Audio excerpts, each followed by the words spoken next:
30 menit baku tembak. TNI Polri kepung Sentral OPM Undios Kogoya, satu kombatan ditangkap bakar gedung sekolah.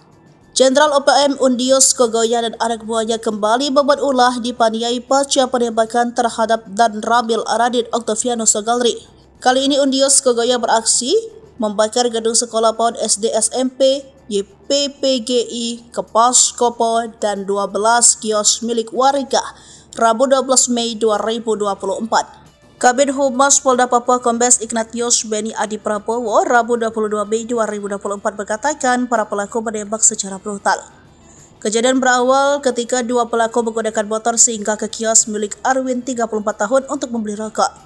Setelah menerima rokok, salah satu KKB mengeluarkan senjata api dan menembak Arwin namun hanya mengenai helm.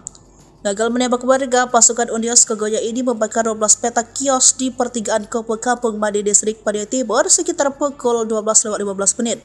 Usai kejadian tadi Polri mendatangi TKP dan evakuasi warga dan para guru. Namun saat evakuasi pukul 12.52 menit tiba-tiba diberondong tembakan. Petugas yang sudah waspada melakukan tembakan balasan hingga berlangsung 30 menit. Para pelaku dipukul mundur, bahkan ada satu orang tertembak. Kabid Humas Polda mengatakan aparat gabungan TNI Polri menangkap anggota OPM pimpinan Undios Kogoya setelah upaya penyisiran dilakukan di Kampung Madi Distrik Paniai Timur. Satu orang terkapar dan mengalami luka tembak, namun identitas sejauh ini masih dirahasiakan pihak kepolisian untuk penyelidikan lebih lanjut.